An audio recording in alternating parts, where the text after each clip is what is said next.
ছোট্ট একটা গ্রামে কানাই নামের এক নাপিত ছিল। সে ছিল বড্ড বোকা। তার মা সব সময় তাকে নিয়ে অনেক চিন্তায় থাকতো। বাবা কানাই, কাজে যাচ্ছিস যা, তবে বাবা সব সময় একটু চোখ কান খোলা রাখিস। বলা তো যায় না কে কখন তোর আবার কোনো ক্ষতি করে বসে। মা, ও মা, তুমি কি সব বলছো? আমার চোখ কান তো সব খোলাই থাকে, রাত ছাড়া বন্ধই করি না। তুমি থাকো, আমার দোকানে যেতে হবে। হায় রে কপাল, বোকা শোকা ছেলেটাকে নিয়ে যে কিভাবে বেঁচে আসি। কিরে কানাই, আজ এত সকাল সকাল কাজে চলে এসেছিস? হ্যাঁ গো বেড়াল ভাই, আমাকে যে অনেক টাকা কামাতে হবে। তা কানাই, এত টাকা কামাই করে কি করবি? বলি বিয়ে টিয়ে করেছিস নাকি রে? বিয়ে তো অনেক টাকার ব্যাপার, তাই অনেক টাকা তো কামাতে হবে, তারপর তো বিয়ে করব।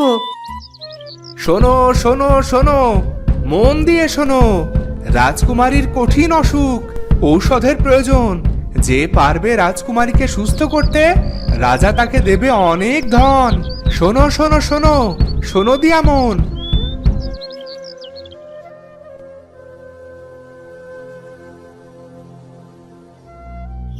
বেলাল ভাই, রাজ ঢুলি যা বললো তা কি তুমি শুনেছো? তার বলতে রে কানাই, রাজকুমারীকে সুস্থ তো আমিই করব। যাই, রাজকুমারীকে সুস্থ করতে বের হই। আরে ও বেলাল ভাই, আমাকেও একটু বলো, কোথায় গিয়ে রাজকুমারীকে সুস্থ করবে? ঘোড়ার ডিম আনতে যাই, ঘোড়ার ডিম দিয়েই তো রাজকুমারীকে সুস্থ করব। যত সব বলদের বলদ, শুভ কাজে বাধা দেয়। কি ঘোড়ার ডিম? রাজকুমারী সুস্থ হবে ঘোড়ার ডিমে? আমারও ঘোড়ার ডিম খুঁজতে হবে। যদি পেয়ে যায় তাহলে রাজা মশাই খুশি হয়ে অনেক সোনা দানা ধন দৌলত দেবে। দোকান আজ বন্ধ করে মাকে এই সুখবরটা দিয়ে আসি। ও ও ভাই কানাই, দোকান বন্ধ করে কোথায় যাচ্ছ? আমার যে চুল কাটতে হবে। না ভাই, আজ আর পারবো না, আমাকে আজ ঘোড়ার ডিম খুঁজতে হবে। ঘোড়ার ডিম? তা ভাই কানাই, তুমি কি জানো কোথায় ঘোড়ার ডিম পাওয়া যায়? তা তো জানি না ভাই। আচ্ছা, তুমি কি জানো? এই তো কানাইকে বোকা বানানোর সময়। কি ভাই, কথা বলছো না যে? হ্যাঁ হ্যাঁ, আমি জানি কোথায় ঘোড়ার ডিম পাওয়া যায়, তবে এর আগে আমাকে বিনামূল্যে চুল কেটে দিতে হবে, তবেই বলবো। চুল কাটার বিনিময়ে ঘোড়ার ডিমের সন্ধান? এটা তো সুবর্ণ সুযোগ। আমি এখনই চুল কেটে দিচ্ছি, তুমি বসো বসো। কানাই লোকটির কথা মতো তাকে বিনামূল্যে চুল কেটে দেয়। বিনামূল্যে চুল কাটার পর কানাই বলে, এই তো ভাই, তোমার চুল কাটা শেষ। এবার তাড়াতাড়ি বলো, ঘোড়ার ডিমের সন্ধান বলো।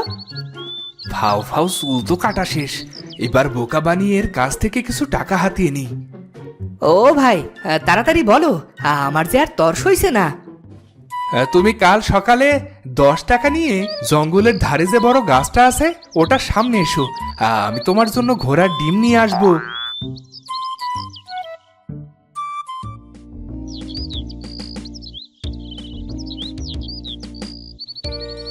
যেই ভাবা সেই কাজ। কানাই বাড়ি চলে আসে। এরপরে তার মাকে সব কথা সে খুলে বলে। আরে কানাই, লোকটা তোকে মিথ্যে বলেছে, ও তোকে বোকা বানিয়েছে। না মা, তুমি বুঝতেই পারোনি। আমাকে কাল 10 টাকা দেবে, আমি ভোরেই বের হব। কানাইয়ের মা তার ছেলেকে কিছুতেই বোঝাতে পারছিল না। এদিকে কানাই তখনও অনড়।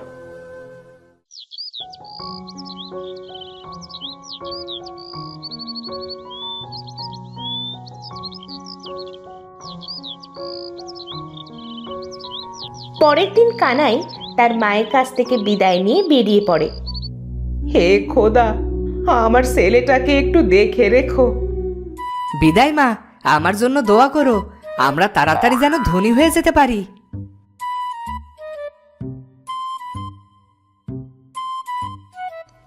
কানাই কাঁধে পুঁটুলি বেঁধে জঙ্গলের ধারে আসে। কিরে ভাই কানাই, এত দেরি করলি কেন? তোর এই ঘোড়ার ডিম নিয়ে সেই কখন থেকে বসে আছি। দাও ভাই দাও, ঘোড়ার ডিমটা এবার আমার হাতে দাও না। এই নাও টাকা। তা কানাই, তরমুজ তো নিলি না, মানে ঘোড়ার ডিম তো নিলি না। এবার ডিম ফুটে ঘোড়ার বাচ্চা বের হলে কি করবি? আরে তাই তো, এখন কি করি? এই নে, আমার গামছাটা নে।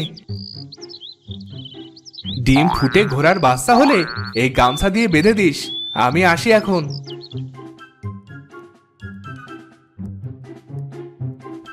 ঘোড়ার ডিম তো পেলাম, কিন্তু ডিমটা দিয়ে করবোটা কি? রাজকুমারীর অসুখ কি করে ঘোড়ার ডিম দিয়ে সারাবো? না, আমি তো কিছুই বুঝতে পারছি না। কানাইকে লোকটা ঠকিয়ে তরমুজকে ঘোড়ার ডিম বলে দিয়ে দেয়। কিন্তু ঘোড়ার ডিম দিয়ে কানাই রাজকুমারীকে সুস্থ করবে কিভাবে সেটা নিয়ে ভাবতে থাকে। ভাবতে ভাবতে কানাই চলে আসে গভীর জঙ্গলে। জঙ্গল পার হয়ে কানাই চলে আসে আরেক রাজ্যে। আরে এই কোন গ্রামে চলে আসলাম? নতুন দেশ মনে হচ্ছে। আর এদিকে গলাটা যে শুকিয়ে কাঠ হয়ে গেছে, একটু পানি পেলে খারাপ হতো না। কিন্তু আরে ওই তো একটা পুকুর। কানাই পুকুরে পানি খেতে যেতে লাগলো। এই তো, এখানে ঘোড়ার ডিমটা রেখে পানি খেয়ে আসি।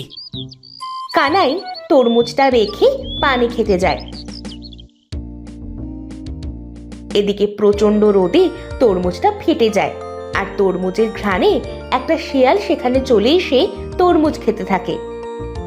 আহ, এই কাঠ ফাটা রোদে পানি পান করে যে কি শান্তি! আরে বাহ, কি খুশির দৃশ্য! আমার আমার ঘোড়ার ডিম ফেটে ঘোড়ার বাচ্চা বের হয়ে গেছে। কানাই চুপি চুপি শিয়ালের কাছে যেতে থাকে। এদিকে শিয়াল এক নাগাড়ে তরমুজ খেয়েই চলেছে। কানাই তার হাতের গামছা দিয়ে শিয়ালকে পিছন থেকে বেঁধে ফেলে। এই তো আমার ঘোড়া ছানা, ধরে ফেলেছি তোমায়। একটু হলেই তো আমার ঘোড়ার ডিমের ছানাটি হারিয়ে ফেলতাম। কানাই শিয়ালকে ঘোড়ার ডিমের ছানা ভেবে গামছা দিয়ে বেঁধে নিয়ে যাচ্ছিল। তখনই গ্রামের কয়েকজন লোক তার কাছে আসে। আরে দেখ, ওই ছেলেটা অবশেষে দুষ্টু শিয়ালকে ধরেছে। হ্যাঁ, পাজি শিয়ালটা আমাদের ক্ষেতে সব আখ নষ্ট করে দিয়েছে। ওকে ধরার জন্য আমরা কতই না ফাঁদ পেতেছি, কিন্তু ধরতেই পারিনি। তা বাবা, তুমি কে? আগে আমি কানাই, পাশের রাজ্যে আমার বাড়ি। তুমি আমাদের এত বড় উপকার করলে তা কোনোদিনও ভুলবো না আমরা। এই পাজি শিয়ালের কারণে আমার ঝেলা মিঠাইয়ের ব্যবসা বন্ধ হয়ে যাচ্ছিল। এ প্রতিদিন আমাদের ক্ষেতের আখ নষ্ট করে দিত। এরা কি বলছে? এটা ঘোড়ার ডিমে ছানা না, শেয়াল! ওরে বাবা, শেয়াল! আমি তো শিয়ালে অনেক ভয় পাই। তুমি অনেক উপকার করেছো, আমরা সারা জীবন তোমার কথা মনে রাখবো। এই নাও, আমাদের পক্ষ থেকে তোমার জন্য এক হাঁড়ি গুড় উপহার দিলাম। গ্রামবাসী কানাইকে খুশি হয়ে এক হাঁড়ি ঝোলা গুড় দিল, আর শিয়ালটিকে বন্দি করে নিয়ে গেল। যাক বাবা, এইবার এই ঝোলা গুড় নিয়ে বাড়ি ফেরা যাক। কানাই ঝোলা গুড়ের হাঁড়ি নিয়ে বাড়ি রওনা হয়। হাঁটতে হাঁটতে একসময় কানাই গভীর জঙ্গলে চলে আসে। এই ছোকরা, এদিকে আয়। কে কে? ও দরবেশ বাবা, আপনি? কিরে, তুই এই গভীর জঙ্গলে কেন এসেছিস? কানাই দরবেশ বাবাকে সব কথা খুলে বলে। বুঝতে পেরেছি কানাই, তা তুই এই ঝোলা গুড় নিয়ে কি করবি? এই গুড় আমি রাজকুমারীর অসুখ সারানোর জন্য দেব। দে, তোর ঝোলা গুড়ের হাড়িটা আমার কাছে দে। দরবেশ বাবা কানাইয়ের ঝোলা গুড়ের হাঁড়িতে ফুঁক দিয়ে দেয়। এই নে কানাই, এবার এই ঝোলা গুড় যে কোনো অসুস্থ ব্যক্তি খেলে সে সাথে সাথেই সুস্থ হয়ে যাবে। আর শোন, আর কখনো বোকামি করিস না বাবা, একটু সাবধানে থাকিস। ঠিক আছে দরবেশ বাবা, এবার তাহলে আমি যাই।